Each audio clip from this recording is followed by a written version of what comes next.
News 18 के digital platform पे आप सबका खैर मकदम है, स्वागत है। मैं हूं समीर भट्ट। जम्मू कश्मीर पूरे भारतवर्ष की जो बड़ी खबरें हैं और इंटरनेशनल खबरें भी हैं, जो मेन हेडलाइंस, पहले हम उसका बात करेंगे। जो मेन हेडलाइंस बनी है उनको हम आपके सामने पेश करते हैं। देखिए, जो इंटरनेशनल खबर है वो फिर एक बार ट्रंप ने, जो डोनाल्ड ट्रंप है यूएस के प्रेसिडेंट, उन्होंने फिर एक बार चेतावनी दी है ईरान को और कहा कि वो फिर एक बार जंग के लिए तैयार है और इस बार सर्वनाश होगा। इस बार ईरान दिखाई नहीं देगा, हिस्ट्री बन जाएगा। बहुत बड़ी धमकी आज उन्होंने, डोनाल्ड ट्रंप ने दी है देर रात को।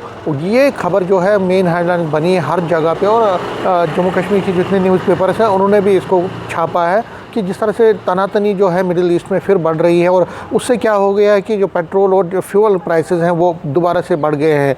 तो ये एक बड़ी जो हम कह सकते हैं लोगों के लिए एक चिंताजनक बात है। और डोनाल्ड ट्रंप का फिर एक बार धमकी देना ईरान को, और ईरान भी अपनी तरफ से तैयारी कर चुका है और कहीं ना कहीं फिर एक बार जंग शुरू हो सकती है। तो ये एक बड़ी चिंता वाली खबर जो है वो हेडलाइंस बनी है। इसी के साथ साथ मैं आपको बता दूँ, प्राइम मिनिस्टर नरेंद्र मोदी बाहर के दौरे पर इस वक्त कई देशों के दौरे पर हैं और उनका सम्मान हो रहा है हर जगह पे। और कहीं ना कहीं वो कल यूए के साथ जिस तरह से उन्होंने बायलैटरल एक बड़ा एग्रीमेंट किया है, जिसमें यूए ने कहा है कि वो इंडिया में इन्वेस्टमेंट करेगा बिलियंस ऑफ रुपीज़ का, उसको भी प्रमुखता से छापा है न्यूज़पेपर्स ने।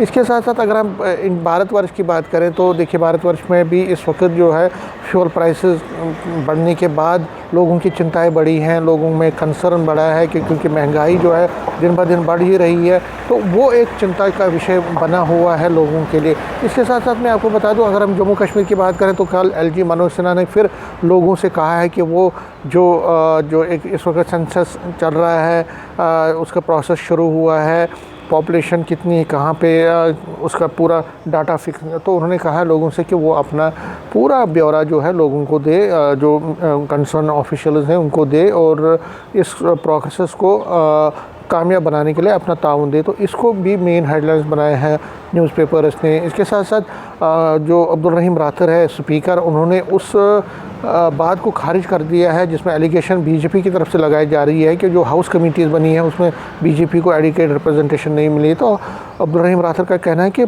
हर किसी पार्टी से कंसेंसस लेने के बाद ही उन्होंने ये कमेटीज़ बनाई है। उन्होंने कहा कि कोई इसमें नेशनल कॉन्फ्रेंस का कोई ज़्यादा रहा नहीं है, हर किसी को रिप्रेजेंटेशन दी गई है। ये भी खबर जो है पूरा छापा गया है न्यूज़पेपर इसमें। अगर हम आज की बात करें तो देखिए, जो तनातनी है वो बढ़ गई है कांग्रेस और नेशनल कॉन्फ्रेंस के बीच में, और नेशनल कांग्रेस के कई नेता जो है अब लगातार सामने आ रहे हैं और वो कह रहे हैं कि नेशनल कॉन्फ्रेंस उनकी तरफ तवज्जो नहीं दे रही है, उनसे ज़्यादा बात नहीं कर रही है।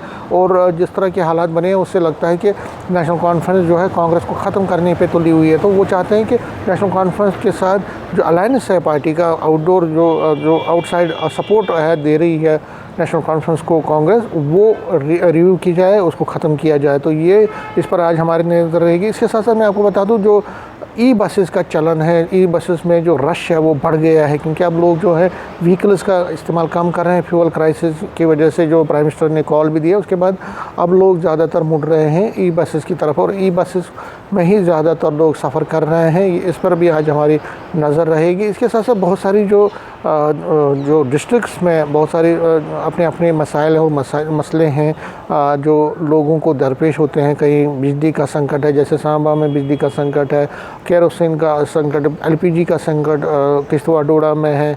इसके साथ साथ मौसम का मिजाज बदल रहा है और सर्च ऑपरेशन बहुत तेज़ी से चल रहे हैं, जो खासकर पुंछ के इलाकों में सिक्योरिटी वहाँ बढ़ा दी गई है। रोड एक्सीडेंट बहुत ज़्यादा राजौरी में हो रहे हैं, तो वहाँ के रिपोर्टर उस पर करेंगे।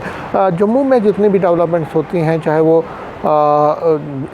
जम्मू डिवीज़न की अगर हम बात करें, बिजली, पानी, सड़क और बाकी रिलेटेड जितनी भी खबरें हैं उनको भी हम आपके सामने पेश करेंगे और आपको जल्द से जल्द अपडेट देने की कोशिश भी करेंगे। नेटवर्क 18 के लिए मैं समीर भट्ट।